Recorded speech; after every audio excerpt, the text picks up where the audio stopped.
So yesterday we have understood the experiment conducted by Geiger and Marsden on suggestion of Rutherford, and the results, they found some results, and then Rutherford concluded and made a model, atomic model. Okay, so what are the key points of the atomic model? An atom, okay, an atom consists of small and massive central core in which the entire positive charge and almost the whole mass of the atom are concentrated, and this core is called nucleus. This is the first point, है ना, जब भी होगा ये conclusion था. Second, what about the size of the nucleus? It is 10 power 10. 10 to power minus 10. वो तो size of atom है. 10 to power minus 10 size of atom है. न्यूक्लियस उससे 10,000 से लेके 1 लाख गुना छोटा है. 10 to the power minus 15, उसको फर्मी लेवल बोलते हैं. क्या बोलते हैं उसको? Fermi level. So the size of the nucleus is in the tune of 10 to power minus 15 meter and is very small as compared to the size of the atom. Third point, the nucleus is surrounded by what? Electrons. How many number of electrons?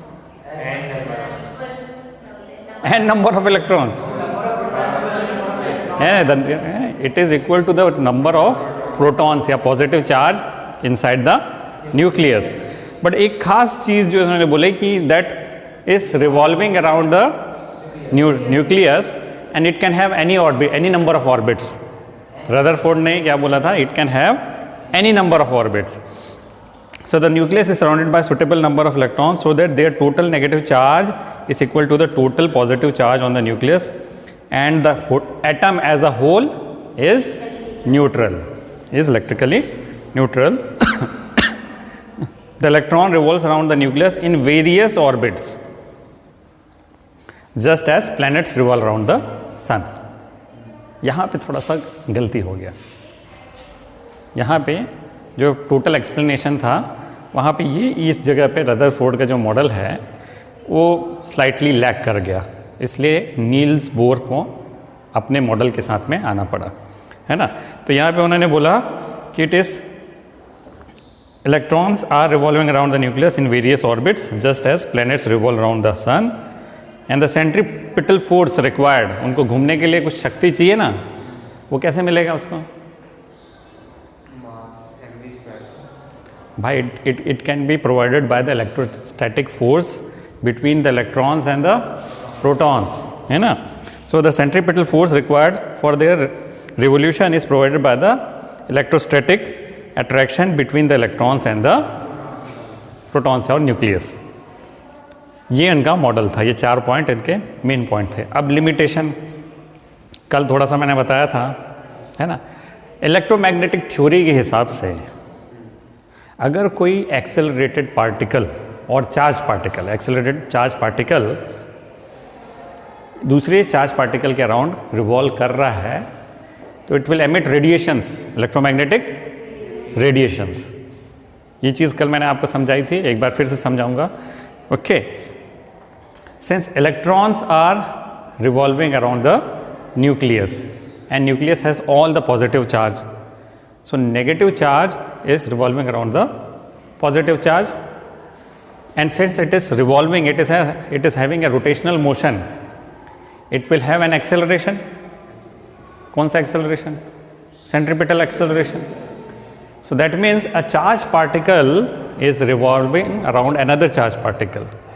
ऐसा अगर होता है तो electromagnetic theory के हिसाब से ये जो चार्ज पार्टिकल है it will emit radiations. If it is emitting radiation, it is emitting energy. हम ना हमने वेव थ्योरी से पढ़ा ना, electrons they are emitting energy.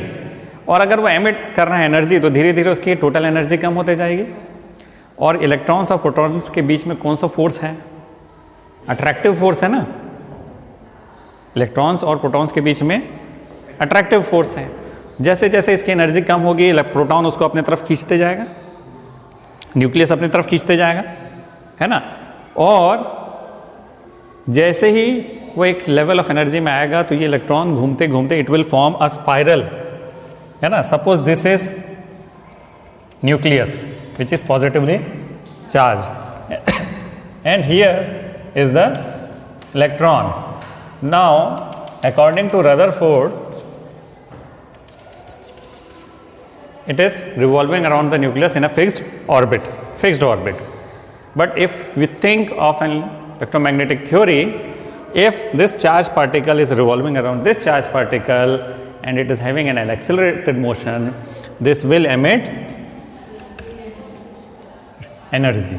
It will emit energy. And as it is emitting energy, इसका total energy कम होते जाएगा, है ना. And this particle will be attracted towards this. So इसका path क्या होगा? It will not be a circular path, it will be a spiral path और ultimately ये न्यूक्लियस में मिल जाएगा. Is this clear?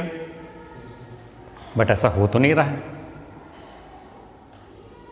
अगर ये ऐसा हो जाएगा तो एटम ही खत्म हो जाएगा. ऐसा हो तो नहीं रहा है. And the atom is stable. तो इनके थ्योरी के हिसाब से एटम को स्टेबल होना नहीं चाहिए, लेकिन एटम स्टेबल है, इलेक्ट्रिकली न्यूट्रल भी है ना. तो यहाँ पे थोड़ी सी बात बनी नहीं. So according to electromagnetic theory, an accelerated charged particle must radiate electromagnetic energy. An electron revolving around the nucleus is under continuous acceleration towards the center. It should continuously lose energy and move in orbits of gradually decreasing radii. The electron should follow a spiral path and finally it should collapse into the nucleus. Thus, the Rutherford's model cannot explain the stability of the atom. Rutherford model ने क्या explain नहीं किया? Stability of the atom. दूसरा, अगर ये energy radiate कर रहा है, सपोज इलेक्ट्रोमैग्नेटिक थ्योरी के हिसाब से एनर्जी रेडिएट कर रहा है, तो ये कंटिन्यूसली इसका एनर्जी कम हो रहा है, कंटिन्यूसली कम हो रहा है, और ये कंटिन्यूसली इसकी फ्रीक्वेंसी कम होते जाएगी, फ्रीक्वेंसी बढ़ते जाएगी या कम होते जाएगी, यानी उसका फ्रीक्वेंसी चेंज होता रहेगा. और कंटिन्यूस फ्रीक्वेंसी चेंज हो रही तो जो रेडिएशन जो है वो एक कंटिन्यूस रेडिएशन होगा, है ना. जो भी रेडिएशन निकल रहा है वो कंटिन्यूस रेडिएशन होगा, है ना, इनके हिसाब से. लेकिन जब इसका हमने एमिशन स्पेक्ट्रम और या ऑब्जॉर्प्शन स्पेक्ट्रम किसी गैस का लेते हैं तो हमको क्या मिलता है? डिस्क्रीट रेडिएशंस मिलते हैं, कंटिन्यूस रेडिएशन नहीं मिलता. अभी मैं आपको समझाऊंगा ये क्या है, एमिशन स्पेक्ट्रम या एब्जॉर्प्शन स्पेक्ट्रम क्या है. तो अगर hydrogen atom, suppose this is the simplest atom, hydrogen atom का हम अगर स्क्रीन में उसको उसका रेडिएशन लेते हैं तो हमको क्या मिलेगा? सीरीज ऑफ ब्राइट लाइन्स दिखेंगे, कंटिन्यूस लाइन नहीं दिखता है, यानी डिस्क्रीट स्पेक्ट्रम मिल रहा है, कंटिन्यूस स्पेक्ट्रम नहीं मिल रहा है. लेकिन इसकी एनर्जी अगर ये कंटिन्यूसली लूज कर रही है तो एक कंटिन्यूस स्पेक्ट्रम मिलना चाहिए. यहाँ पे रदरफोर्ड फेल हो गए, है ना. और ये बहुत इम्पोर्टेंट पॉइंट रहा नील्स बोर्स का कि ये स्पेक्ट्रम को रिलेट कर सके, कैसे रिलेट कर सकते हैं. Okay, so as the electrons spiral inwards their angular velocities and frequencies would change continuously, and so the frequency of emitted light will also change. They would emit a continuous spectrum instead of actually observed line spectrum. So this actually came as a drawback of the Rutherford model. It has not failed. Rutherford model has not failed. इसने एक नई चीज़ बताई हमको. क्या नई चीज़ बताई? है ना, है ना. ये पहली बार पता चला. उससे पहले जब जे थॉमसन ने किया था तो बोला था नहीं, all the positive charges uniformly distributed, लेकिन रदरफोर्ड के एक्सपेरिमेंट से नई चीज़ पता चली कि all the charge and almost all the mass is concentrated at a small point, जिसको हम न्यूक्लियस बोलेंगे, and electrons are revolving around the nucleus. ये चीज़ को अप्रिशिएट किया नील्स बोर ने, बोला ये चीज़ ठीक है। बोर ने ये बोला कि ये चीज़ जो उन्होंने थ्योरी से निकाला रदरफोर्ड ने, दिस इज़ करेक्ट। लेकिन जो चीज़ एक्सप्लेन नहीं कर पा रहे हैं उसको एक्सप्लेन करने के लिए हमको क्या है, क्लासिकल थ्योरी, उसमें क्वांटम थ्योरी को भी जोड़ना पड़ेगा। प्लैंक्स क्वांटम थ्योरी को जोड़ के उन्होंने जो एक्सप्लेनेशन निकाला, it could actually explain the line spectrum. जो लाइन स्पेक्ट्रम जो मिलते हैं हमको गैसेस से या किसी भी मेटल से, उसको एक्सप्लेन कर पाया नील्स बोर। ओके, तो अब बात करते हैं what is this emission spectrum या एब्जॉर्प्शन स्पेक्ट्रम, क्या होता है ये। आपका जो एटॉमिक स्पेक्ट्रा देखिए 12.3, व्हाट इज दैट, पढ़े हो ना आप लोग, पढ़े थे ना, तो क्या होता है ये, पढ़ चुके हो आप लोग, डेफिनेशन याद किए थे, याद करने से क्या होता है, समझ में आया था कि नहीं आया था, हैं? What is atomic spectrum. Suppose हमारा ये मानना था, ये स्पेक्ट्रम आया कैसे, हमारा ये मानना था कोई भी रेरिफाइड मटेरियल है, रेरिफाइड का मतलब जिसकी डेंसिटी एकदम कम, जैसे मेटल बोलेंगे तो इसकी डेंसिटी तो बहुत ज़्यादा है ना। पहले ये मानना था कि ये एटम्स की डिस्कवरी से पहले, या जो मैटर है वो किससे बने हुए हैं, कॉम्प्लेक्स मटेरियल से बने। लेकिन धीरे धीरे उन्होंने क्या बोला कि भाई जो सॉलिड है उसमें जो कॉम्प्लेक्स मटेरियल है बहुत क्लोजली पैक्ड है, लिक्विड में बहुत रेयरली पैक्ड है, और गैसेस में तो होता ही नहीं है। क्या बोला उन्होंने, गैसेस में ये होता ही नहीं है, तभी पूरा स्पेस है ना। तो क्या किया कि भाई एक एक्सपेरिमेंट किया गया जिसमें एक एयर को, यानी एकदम ही लो प्रेशर में, बहुत ही लो प्रेशर का मतलब क्या है, प्रेशर इंक्रीज करोगे तो एटम्स एक साथ आएंगे, डेंसिटी बढ़ेगी ना प्रेशर इंक्रीज करने से, है ना। तो जैसे इसलिए ये मेटल डेंस है, ये जो बोर्ड है वो डेंस है, सबके इंटर एटॉमिक डिस्टेंसेस कम है, और जैसे जैसे मैं अगर प्रेशर कम करता हूँ तो गैसेस के इंटर एटॉमिक डिस्टेंसेस बहुत बढ़ जाते हैं ना। तो ये मानना था कि अगर मैं किसी गैस को बहुत ही लो प्रेशर में, एकदम ही लो प्रेशर में, अगर उसके ऊपर में मैं कुछ इलेक्ट्रिक चार्ज देता हूँ, कोई इलेक्ट्रिक चार्ज अगर देता हूँ तो कोई एमिशन नहीं होगा। जैसे कैथोड रे में होता है ना, कैथोड रे में होता है कि नहीं होता है, वो उसके अंदर तो एयर है ही नहीं, लेकिन वो मेटल को हम चार्ज देते हैं, किसको देते हैं, मेटल प्लेट्स को चार्ज देते हैं ना, तो उससे इलेक्ट्रॉन्स निकलते हैं, है ना। अब मैं मेटल प्लेट नहीं रखा हूँ, इसके अंदर में क्या है, एक गैस, और वो भी बहुत ही एक्सट्रीमली लो प्रेशर में है ना। अब उसके अंदर में हम इलेक्ट्रिक करंट पास करेंगे, इसके अंदर में क्या होगा, डिस्चार्ज होगा कि नहीं होगा, अरे यही सोच के तो बोले इन लोगों ने ये एक्सपेरिमेंट किया था इसके अंदर डिस्चार्ज, लेकिन फिर भी हुआ, वो डिस्चार्ज हुआ। अब उस डिस्चार्ज से जो रेडिएशन निकल रहे हैं, जो इलेक्ट्रोमैग्नेटिक रेडिएशन निकल रहे हैं, उसको अगर मैं स्क्रीन में लेता हूँ, एक डार्क स्क्रीन में ले लेता हूँ, तो I find a series of bright lines. अगर एक रेडिफाइड गैस के अंदर मैं इलेक्ट्रिक करंट पास करता हूँ तो कुछ डिस्चार्ज होता है, उस डिस्चार्ज को एक डार्क स्क्रीन में लेते हैं तो we get a series of bright lines. ये उस गैस के लिए ही, यानी उसका एक बोलेंगे फिंगरप्रिंट है, वो जो गैस अंदर है उसका ये फिंगरप्रिंट है, क्योंकि ये जो सीरीज ऑफ ब्राइट लाइंस है ना, उस एलिमेंट की निशानी है, उस एटम की निशानी है जिससे ये डिस्चार्ज हो रहा है, और इसको हम क्या बोलते हैं, इसी को बोलते हैं एमिशन स्पेक्ट्रम। इसको क्या बोलते हैं, एमिशन स्पेक्ट्रम।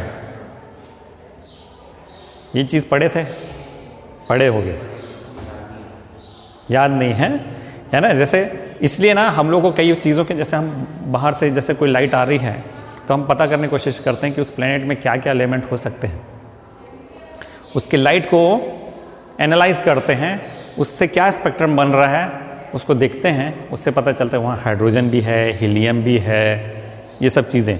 कैसे पता चलता है? क्योंकि हमको हाइड्रोजन का स्पेक्ट्रम मालूम है, हाइड्रोजन का एमिशन स्पेक्ट्रम मालूम है, हीलियम का मालूम है, आयरन का भी होता है, सबका एमिशन स्पेक्ट्रम होता है, अलग अलग होता है ना।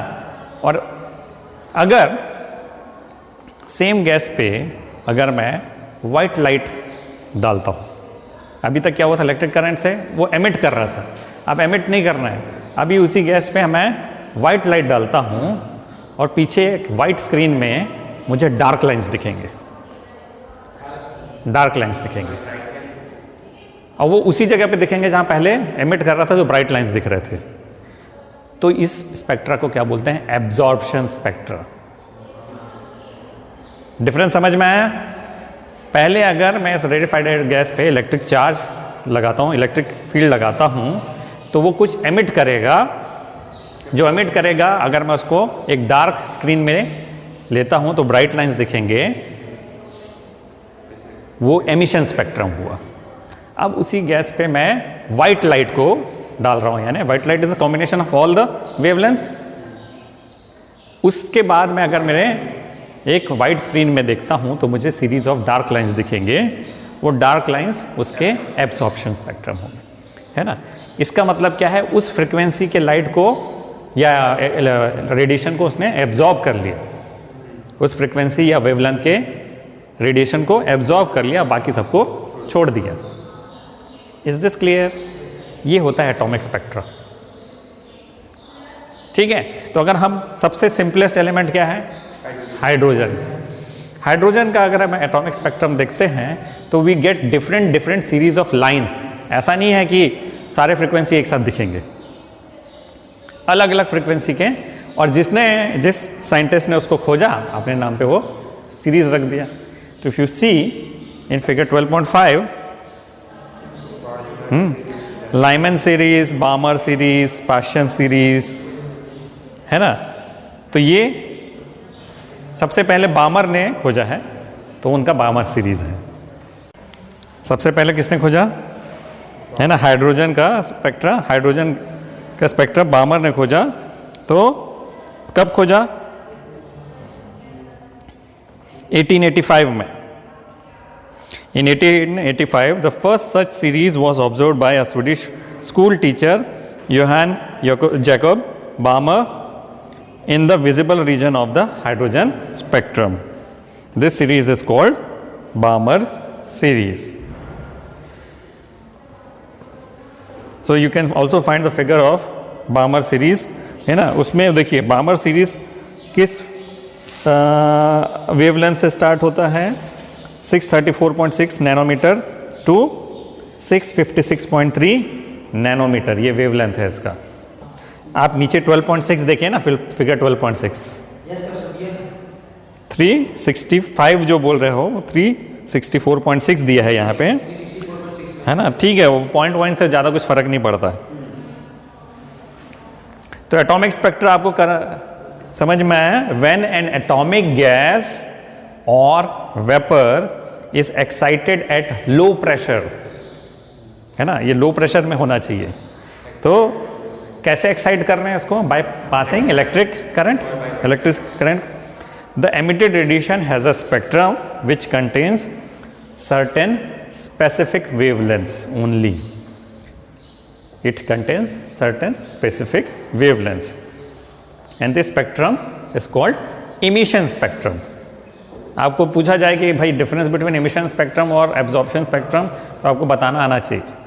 जब एक एटॉमिक गैस या वेपर को बहुत ही लो प्रेशर में रखे हैं और इसमें जब इलेक्ट्रिक करंट पास करते हैं, तब वो जो इलेक्ट्रोमैग्नेटिक रेडिएशन एमिट करता है उसको एमिशन स्पेक्ट्रम बोलेंगे। It will emit only certain wavelengths of radiation. सभी वेवलेंथ के रेडिएशन को एमिट नहीं करेगा, सर्टेन वेवलेंथ ऑफ एमिशन को, वेवलेंथ ऑफ रेडिएशन को एमिट करेगा, वो होगा इसका emission spectrum.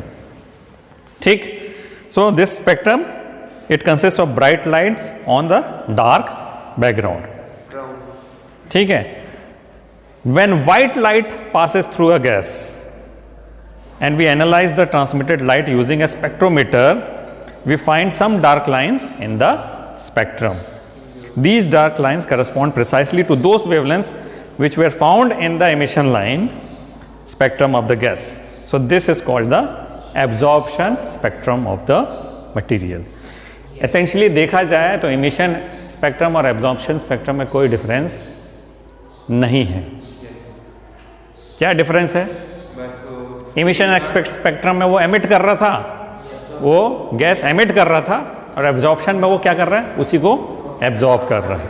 That's it. Is this clear? अब ये स्पेक्ट्रल सीरीज जो है ना, इसके सीरीज ऑफ फॉर्मूलाज हैं, वो कैसे पता किया जाएगा वो हम बोर्ड्स एटॉमिक थ्योरी को पढ़ने के बाद देखेंगे. एक चीज़ आपको ये बताने के लिए ज़रूरी था कि भाई रदरफोर्ड का मॉडल कहाँ फेल हो गया. वो ये स्पेक्ट्रल लाइंस को एक्सप्लेन नहीं कर सकता. क्यों नहीं कर सकता? क्योंकि अगर इलेक्ट्रोमैग्नेटिक वेव थ्योरी के हिसाब से देखेंगे तो it will emit continuous radiation, continuous electromagnetic radiation, जबकि आप इससे देख रहे हो ये एक्सपेरिमेंटली पाया गया कि कंटिन्यूअस रेडिएशन नहीं आ रहे हैं. यहाँ पे जो रदरफोर्ड का जो है मॉडल फेल हो गया. ओके. नील बोर्ड्स का भी जो मॉडल है, ये चीज़ को तो अच्छे से एक्सप्लेन कर दिया, लेकिन वेरी सिंपल एलिमेंट के लिए. किसके लिए? सिंगल इलेक्ट्रॉन प्रोटॉन सिस्टम के लिए एक्सप्लेन किया उन्होंने. सिंगल इलेक्ट्रॉन प्रोटॉन के लिए उन्होंने एक्सप्लेन किया. मल्टीपल के लिए फिर श्रोडिंगर्स वेव इक्वेशन और ये बहुत सारी चीज़ें आई जो आपके परव्यू में नहीं है. ठीक है. तो नील बोर्स की जो थ्योरी था, it was a very revolutionary theory. Quantization को उन्होंने इसमें डाला. जो क्लासिकल थ्योरी थी उसमें क्वांटाइजेशन का मतलब क्या होता है? In small packets. Energy is emitted in small packets. ठीक है. तो चलें नील्स बोर के पास. डेनिश का मतलब होता है नहीं, a person whose country is Denmark. है ग्रीनलैंड तो आइलैंड है, वो उसका वो है टेरिटरी है. Denmark is in Europe, Scandinavian country है. डेनिश का मतलब क्या हुआ, समझ में आया आपको? डेनिश जैसे हम इंडियन हैं, we are citizen of India, तो इंडियन. ये डेनिश है तो ही इज सिटीजन ऑफ. अभी डच बोले वो कहाँ का सिटीजन है? Portuguese also is a citizen.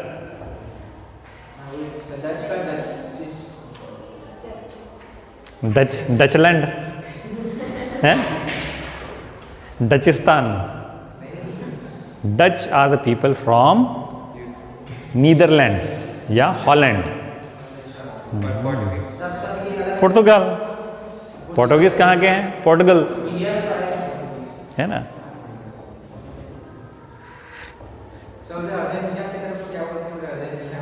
Argentinian, Brazilian है ना, मैक्सिकन, चिलियन. समझ में आया ना भैया? डच कहाँ के लोग होते हैं? नेदरलैंड्स एंड द हॉलैंड्स भी बोलते हैं उनको. ठीक है. आप लोग 10th में तो पढ़े हो, सिविक्स में. कहाँ पढ़े हैं? कहाँ पढ़े हैं? हाँ, बेल्जियम पढ़े थे ना. बेल्जियम पढ़े थे तो उसमें से 40% फ्रेंच थे, हाँ, 60% डच थे. डच स्पीकिंग, फ्रेंच स्पीकिंग है, 1% जर्मन स्पीकिंग थे. कुछ नहीं हुआ था वहाँ. हाँ, वो श्रीलंका में हुआ था. वहाँ पे तो सब बढ़िया चल रहा है. ठीक है. So Niels Bohr, he was a Danish physicist, और उन्होंने काफ़ी समय तक रदरफोर्ड के लेबोरेटरी में काम किया था, है ना.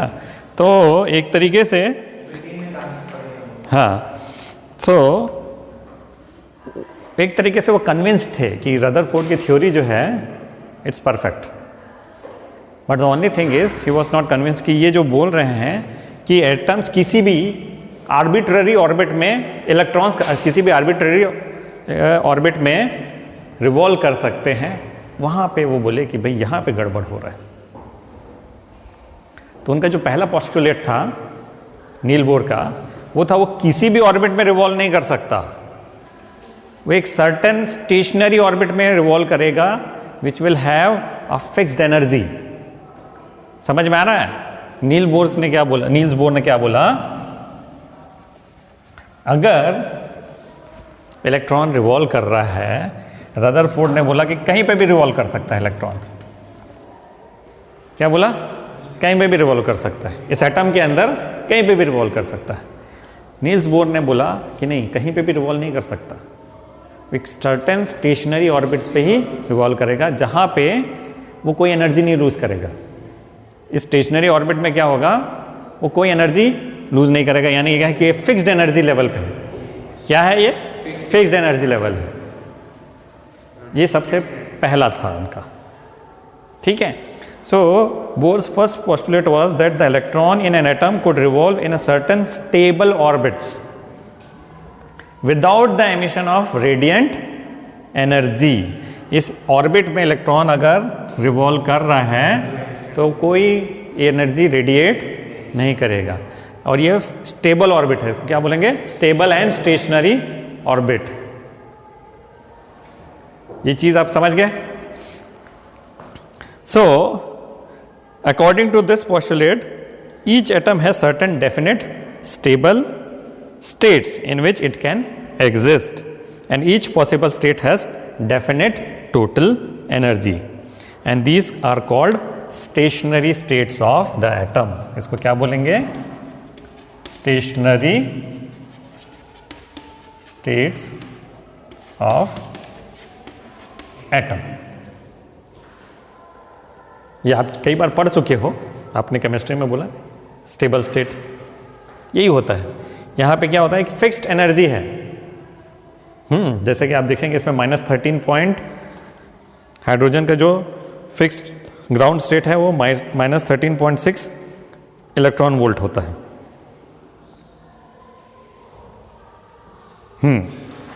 स्टेबल स्टेट क्या होगा? -13.6 इलेक्ट्रॉन वोल्ट, ठीक।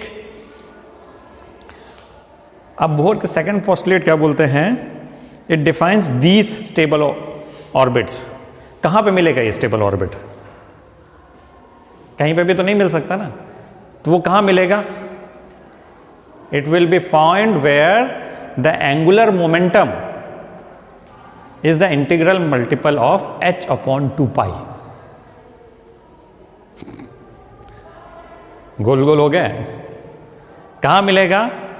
where the electron's angular momentum is the integral multiple of h/2π, यानी इंटीग्रल यानी n की वैल्यू 1 2 3 4 ऐसे रहेगी।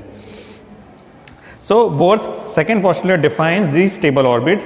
This postulate states that the electrons revolve around the nucleus only on those orbits for which the angular momentum is some integral multiple of h/2π, where h is the Planck's constant.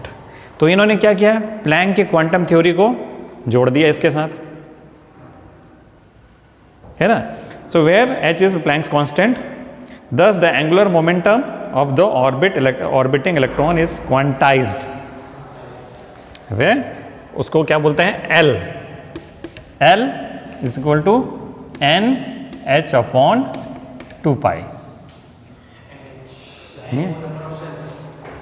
नहीं, हाँ यार उसको बोल सकते हैं, n को stable state बोल सकते हैं। फर्स्ट स्टेबल स्टेट कहाँ मिलेगा, सेकंड स्टेबल स्टेट कहाँ मिलेगा, थर्ड स्टेबल स्टेट कहाँ मिलेगा, ठीक है। L को हम ये भी लिख सकते हैं mv/r, where r is the radius of the orbit, is equal to NH/2π। ये सेकेंड पोस्टुलेट है। अब जो थर्ड पॉस्टुलेट, 3 पॉस्टुलेट हैं, तीसरा पॉस्टुलेट क्या बोलता है? An electron might make a transition from one of its non specified non radiating orbits to another of lower energy. When it does so, a photon is emitted having energy equal to the energy difference between the initial and the final states, and the frequency of the emitted photon is then given by h nu is equal to E initial minus E final. ठीक, अब मैं थोड़ा सा draw करूंगा तो आकि आपको समझ में आए. सपोज यहाँ पे ये एक पहला ग्राउंड स्टेट है, इसको क्या बोलेंगे? ग्राउंड स्टेट या फर्स्ट स्टेबल स्टेट है ना. यहाँ पे इलेक्ट्रॉन है ना, तो यहाँ पे उसकी जो एनर्जी है उसको मैं क्या बोलूँगा? ई इनिशियल, है ना. इट कैन गो, अच्छा ये दिस ई इनिशियल, ये जो एनर्जी है उस एटम का ये मैक्सिमम एनर्जी होगा. जो ग्राउंड स्टेट में जो है ये उसका मैक्सिमम एनर्जी होगा. ठीक है, और जैसे जैसे इसका रेडियस बढ़ते जाएगा ऑर्बिट का, एनर्जी कम होते जाएगी. तभी तो आप देखते हैं ना कि आप जो वर्क फंक्शन बोलते हो, वो इलेक्ट्रॉन कहाँ पे रहता है? आउटर मोस्ट शेल में रहता है. वो इलेक्ट्रॉन कहाँ रहता है? आउटर मोस्ट शेल में. उसको निकालना आसान है, उसके अंदर वाले इलेक्ट्रॉन को निकालना मुश्किल है. हो गया ना, इंटर एटॉमिक उनके जो अट्रैक्शन के कारण में ज़्यादा एनर्जी लगेगी. तो सबसे मैक्सिमम एनर्जी कहाँ लगेगी? सबसे इनर मोस्ट स्टेबल स्टेट में. तो ये ई इनिशियल विल बी मोर. अगर इस इलेक्ट्रॉन को इस स्टेबल स्टेट से कूद के इस स्टेबल स्टेट में आना है और इस स्टेशनरी ऑर्बिट का जो एनर्जी है वो है ई फाइनल, है ना. तो ये यहाँ से कूद के यहाँ आ सकता है. तो इतना जो इतना एनर्जी है उसको लूज करना पड़ेगा.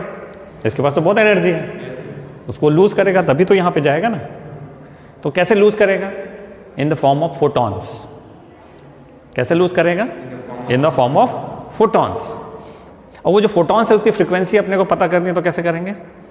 H nu is equal to E I minus E F. H nu is equal to E I minus E F. ये थर्ड पोस्टुलेट है, बोर का ये थर्ड पोस्टुलेट है कि an electron can make a transition. It can go from one energy level to the another energy level by losing some energy. One energy यानी initial से final में जाने के लिए. So an electron might make a transition from one of its specified non radiating orbits to another of lower energy. When it does so, a photon is emitted having energy equal to the energy difference between the initial and final states. The frequency of the emitted photon is given by h nu is equal to E I minus F. और यहाँ पे एक चीज़ और, E I will be greater than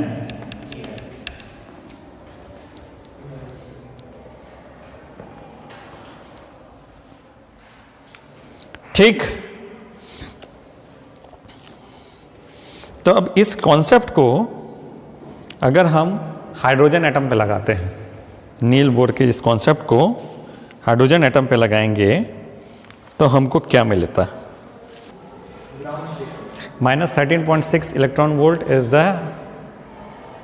ground state level. उसके बाद hydrogen का next stationery state क्या होगा? उसमें एनर्जी है -3.40, है ना. बढ़ गया कि कम हो गया? देखो, बढ़ गया कि कम हो गया? क्योंकि माइनस कम जितना छोटा रहेगा माइनस उतना बड़ा.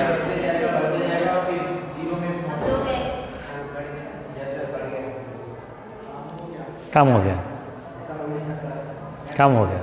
मैं बोल रहा हूँ ना कम हो गया. बढ़ गया. माइनस का मतलब क्या है? माइनस का मतलब क्या है?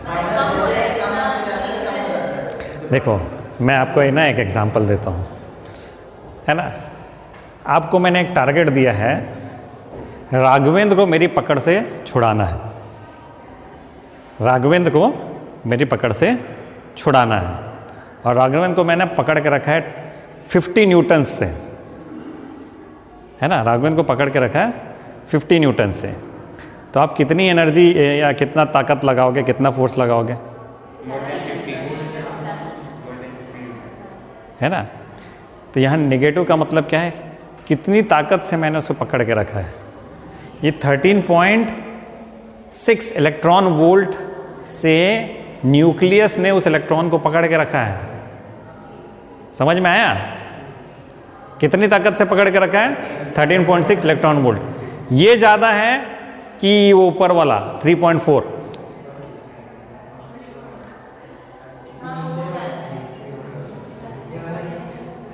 तो एनर्जी किसकी कहाँ पे ज़्यादा है? ग्राउंड स्टेट में। मेरा यानी एनर्जी की बात कर रहा हूँ, तो कितनी एनर्जी लगाऊंगा तो वो इलेक्ट्रॉन उससे छूटेगा। यहाँ पे 13.6 इलेक्ट्रॉन वोल्ट लगाऊंगा तब छूटेगा, लेकिन उससे पहले उसके, हाँ यानी उससे ज़्यादा लगाना पड़ेगा ना, उससे ज़्यादा एनर्जी लगानी पड़ेगी ना। तो energy required to dislodge that electron ground state में ज़्यादा है कि वो n=2 में ज़्यादा है। तो मैंने क्या बोला था यहाँ, E initial is greater than E final. आपने बोला उल्टा बोला है, बोला ना। माइनस का मतलब सिर्फ माइनस साइन है इस सुनिए ना, माइनस का मतलब है इस एनर्जी से न्यूक्लियस ने उसको पकड़ के रखा है और ये घूम रहा है, तो इसको तो बाहर चले जाना चाहिए ना। ऐसा आप पत्थर घुमा रहे हो ऐसे, है ना। अगर मैं ये पकड़ के नहीं रखा हूँ, पत्थर क्या हो जाएगा, छूट जाएगा, बाहर चला जाएगा। लेकिन मैं पकड़ के रखा हूँ ना, यानी उसका जो डायरेक्शन है वो किधर है, टुवर्ड्स सेंटर है, टुवर्ड्स न्यूक्लियस है। This energy is directed towards nucleus. इससे अगर मैं ज़्यादा एनर्जी लगाऊं तभी वो इलेक्ट्रॉन छूटेगा उस एटम के पकड़ से, है ना। तो नेगेटिव का मतलब यही होता है। ये मेरे को पढ़ाना था, आप लोग पहले ही पूछ लिया। आपने देखिए टोटल एनर्जी कितना है किसी इलेक्ट्रॉन का, उस रिवॉल्विंग का। आप पेज नंबर 419 में देखिए इलेक्ट्रॉन ऑर्बिट्स। मुझे ये पढ़ाना है आपको, आपकी इस बुक में नहीं दिया है ना। रदरफोर्ड मॉडल के हिसाब से इलेक्ट्रॉन्स रोटेट कर रहे हैं और उनका एक ऑर्बिट है, इलेक्ट्रॉन का ऑर्बिट है। क्या ऑर्बिट है भाई? अगर इलेक्ट्रोस्टैटिक फोर्स है तो इलेक्ट्रॉन को तो सीधे जाके एटम से, न्यूक्लियस से चिपक जाना चाहिए। नहीं चिपकता है। क्यों नहीं चिपकता है? उसके ऊपर में जो सेंट्रीपिटल फोर्स लग रहा है वो उसको बैलेंस कर रहा है। किसको बैलेंस कर रहा है? इलेक्ट्रोस्टैटिक फोर्स को कौन बैलेंस कर रहा है? सेंट्रीपिटल फोर्स कर रहा है ना। तो सी the electrostatic force of attraction Fe between the revolving electrons and the nucleus provides the requisite centripetal force to keep them in their orbits. What is the centripetal force? mv square upon r, है ना। Is it mv square upon r? और electrostatic 1/4 pi epsilon not. Q1 और Q2 दोनों तो E ही है, एक plus E है और एक माइनस E है। तो मैं क्या लिखूंगा? E इंटू E अपॉन, इन दोनों को इक्वल होना चाहिए, तो इक्वेट कर दो इसको। तो FC is equal to FE, तो mv square upon r is equal to 1/4 pi epsilon nought E square upon r square. तो एक r इधर से ख़त्म, एक r इधर से ख़त्म। हाँ रुकना, अभी इतनी जल्दी नहीं। तो मुझे चाहिए क्या? ऑर्बिट चाहिए, ऑर्बिट का रेडियस चाहिए। हाँ, तो ऑर्बिट का रेडियस कैसे मिलेगा मुझे? आर को इधर ले गया और ये इधर आ गया, है ना। तो 1/4 pi epsilon not E square upon M V square. एक फॉर्मूला रदरफोर्ड भाई साहब ने दे दिया, ठीक है।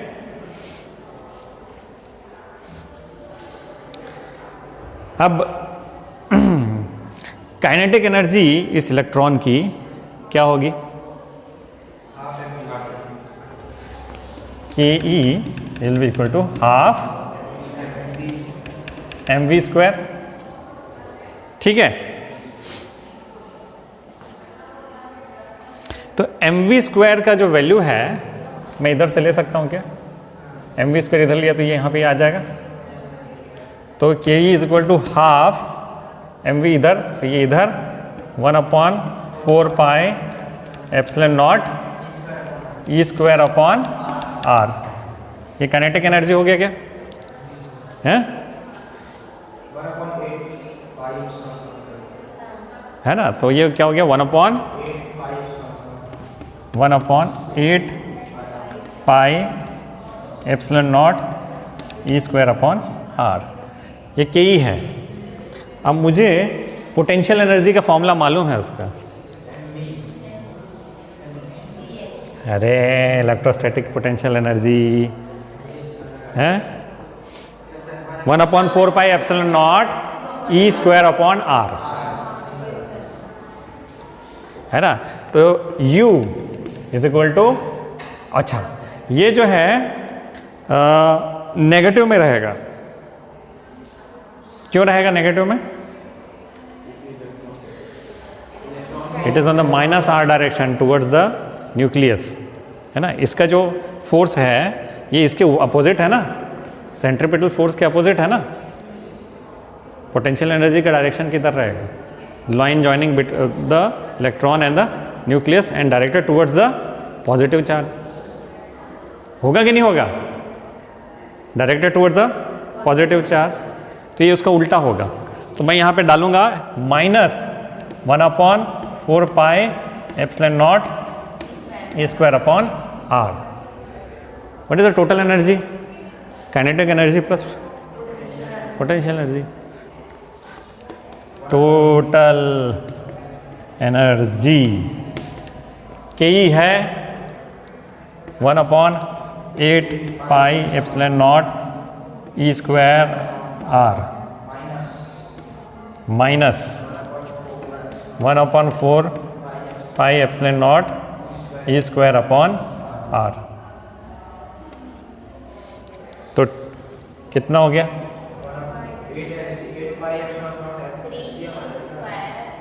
3।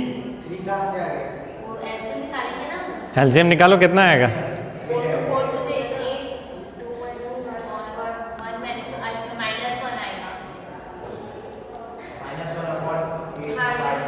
-1/4 pi epsilon not E square upon R. हाँ 8 पाई होगा, सॉरी। टोटल एनर्जी कितना हो गया? ई टोटल एनर्जी माइनस में है। एनर्जी माइनस में, इसका मतलब खींच के रखा है। न्यूक्लियस इलेक्ट्रॉन को खींच के रखा है, जाने नहीं दे रहा है। समझ में रखा है सब। ये आपको इतना एनर्जी दोगे तो इलेक्ट्रॉन बाहर निकलेगा, नहीं तो खींच के रखा है ना। So the total energy of electron is negative. This implies the fact that the electron is bound to the nucleus. If E were positive, an electron will not follow a closed orbit around the nucleus. उसको घूमना है ना electron को nucleus के चारों तरफ। अगर E positive आ जाएगा तो उसके पास तो एनर्जी है, कूदते फांदते वो भाग जाएगा, वो घूमेगा नहीं उसके चारों तरफ। Is this understood? ये समझ में आ गया? तो ये सब क्या है? ये ऑर्बिट इलेक्ट्रॉन का ऑर्बिट है, उससे आपको आर मिल गया। रेडियस ऑफ द ऑर्बिट, ठीक है। और आपको टोटल एनर्जी समझ में आ गई कि भैया ये तो नेगेटिव है, टोटल एनर्जी नेगेटिव है। अब आगे चलते हैं, मैं जहाँ जाना चाहता था। According to Bohr's quantization theory, ये जो ऑर्बिट है वो कहाँ बनेगा? मैंने अभी अभी बताया ना। अरे भाई वो कंडीशन, सेकंड पोस्टुलेट क्या था नील्स बोर का? When the angular momentum of the electron is an integral multiple of h upon 2 pi. तो व्हेन एंगुलर मोमेंटम मैंने अभी बताया था m v r is equal to n h upon 2 pi, ठीक है। M we are is equal to N H upon 2 pi. तो मैं यहां से आर निकाल सकता हूं, R will be equal to N H upon 2 pi M we.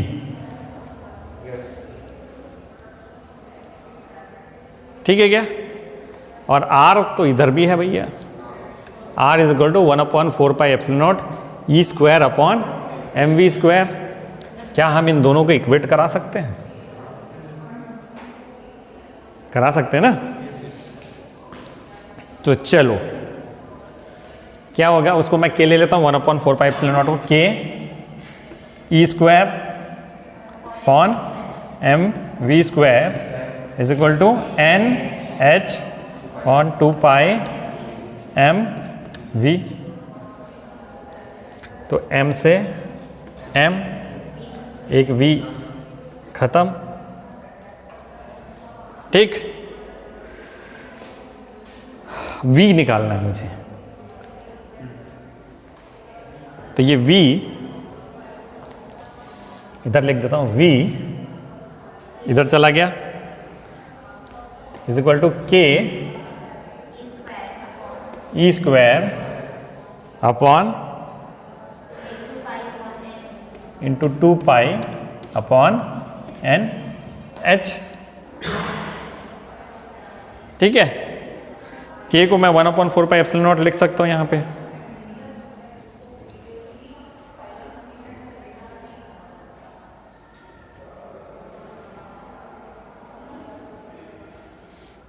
तो v is equal to 1/4 pi epsilon not E square into 2 pi N H, 2 जार pi pi cancel, तो v मुझे निकल गया E square upon 2 epsilon naught N H. ये velocity होगा। अच्छा, first orbital में यानी फर्स्ट स्टेशनरी स्टेट में n is equal to 1, second में 2, 3, 4, तो ये v मिल गया।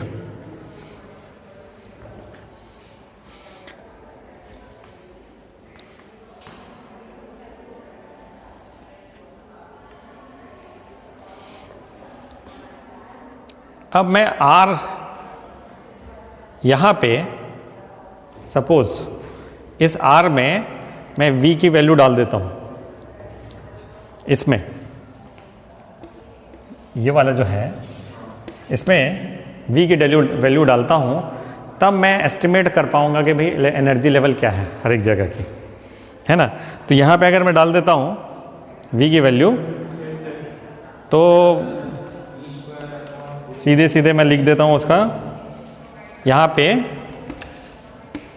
R is equal to n square h square 4 pi square 4 pi square m के को 1/4 पाई एप्सिलॉन नॉट लिख देता हूं, z e स्क्वायर ये मिलेगा R, ठीक। और इसका मैं जब इसमें सारे कांस्टेंट वैल्यूज़ को डाल दूंगा तो मुझे पहला R जो मिलता है अकॉर्डिंग टू बोर वो आएगा 0.53 angstrom. The radius of the innermost orbit of hydrogen atom, which is called Bohr's radius, it is equal to 0.53 angstrom.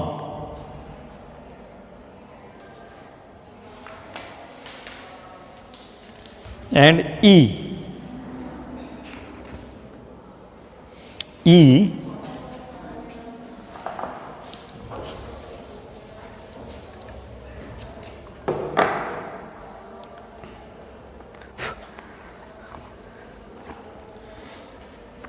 energy of nth orbit is equal to minus E square, नहीं,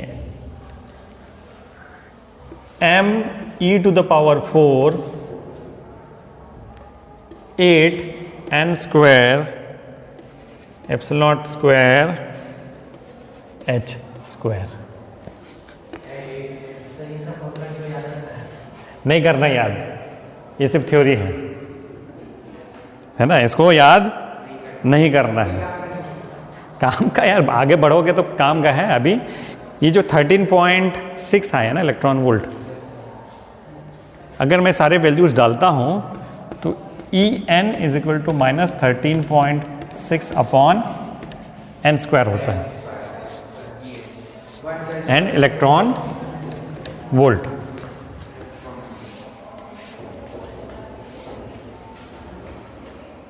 क्या होता है? ये होता है। अब इसमें 1 डालोगे तो 2 डालोगे तो 4 से डिवाइड कर देंगे, है ना, 2 डालोगे तो 4 से डिवाइड करोगे कितना आएगा? माइनस 3.4। 3 डालोगे तो माइनस 1.51। 4 डालोगे तो माइनस 0.85। और उसके बाद ऊपर जाते जाते जाते जाते एक टाइम ऐसा आएगा कि एक इलेक्ट्रॉन इतना दूर है न्यूक्लियस से कि उसमें उसको डिसलॉज करने के लिए कोई एनर्जी की ज़रूरत नहीं, इन्फिनिटी, है ना। Distance between the electron and atom, हमारा एम क्या होता है इलेक्ट्रॉन को एमिट कराने का, कि इसको इतने दूर ले जाएं कि इनके बीच में कोई अट्रैक्टिव फोर्स ना रहे, ठीक। तो ये था बोर की थ्योरी। अब लाइन स्पेक्ट्रम ऑफ हाइड्रोजन पढ़ना है, वो अपन नेक्स्ट क्लास में पढ़ेंगे। आखिरी टॉपिक, मजा आया? एक चीज, थोड़ा सा छोटा चीज है, डी ब्रॉय ने काफी हेल्प किया है। ये वाले सेकंड पोस्टुलेट जो है ना, बोर का जो सेकंड पोस्टुलेट है, उसमें बोर ने डी ब्रॉय की थ्योरी लगाई। डी ब्रॉय की थ्योरी क्या है? लैम्डा वाली है, एच अपॉन क्या है?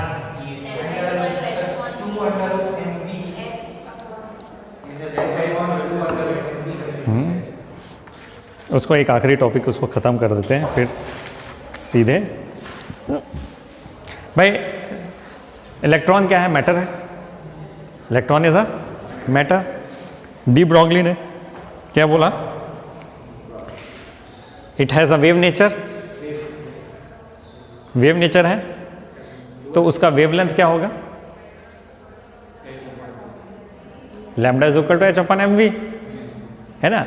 तो अगर उसका lambda is equal to h upon M we, तो इसमें अगर वो ये बोले कि कोई स्टेशनरी वेव्स, जैसे बोले ना ये स्टेशनरी वेव्स हैं सपोज, तो ये एक वो क्या होगा, उसका लैम्डा क्या होगा? इट विल फॉलो वो same quantization theory, n lambda, lambda 1, lambda 2, lambda 3, lambda 4, है ना। और ऑर्बिट जो है यानी वेवलेंथ, ऑर्बिट कैसा है? सर्कुलर है। तो मैं ये क्या लिख सकता हूँ? Lambda is equal to 2 pi r लिख सकता हूँ क्या, क्योंकि ऐसे सर्कुलर ऑर्बिट है ना, lambda is equal to 2 pi r, और मैं ये लिख सकता हूँ n lambda is equal to n 2 pi r. पहला ऑर्बिट ये, दूसरा ऑर्बिट 2 लैम्डा, तीसरा ऑर्बिट 3 लैम्डा, चौथा ऑर्बिट 4 लैम्डा, ऐसा कर सकते हैं क्या। अब ये lambda is also equal to h upon M v, होगा कि नहीं। अब इसी को देखो, this 2 pi r is equal to h upon M v है, तो एम वी इधर गया और इधर है ना, तो मैं इसको लिख सकता हूं m we are is equal to h upon 2 pi, और एन लेमडा है तो n H upon 2 pi, and this is what angular momentum. De Broglie के इक्वेशन को यूज़ किया बोर ने ये बताने के लिए कि भाई ये क्वांटाइजेशन जब मैं कर रहा हूँ तो ऑर्बिट एच अपॉन 2 पाई क्यों आया, ये ऐसे है, ठीक है। So according to de Broglie hypothesis this electron is also associated with wave character, hence a circular orbit can be taken to be stationary energy state only if it contains an integral number of de Broglie wavelengths. So we must have 2 pi r is equal to n lambda, but de Broglie wavelength is lambda upon h, lambda is equal to h upon mv, so 2 pi r is equal to n h upon 2 pi, है ना। तो इसको मैं l is equal to n h upon 2 pi, where n is equal to 1, 2, 3. Second postulate bourse का, उसमें use किया उन्होंने de Broglie equation और हो गया, ठीक। तो नेक्स्ट क्लास में हम करेंगे हाइड्रोजन स्पेक्ट्रा और न्यूमेरिकल।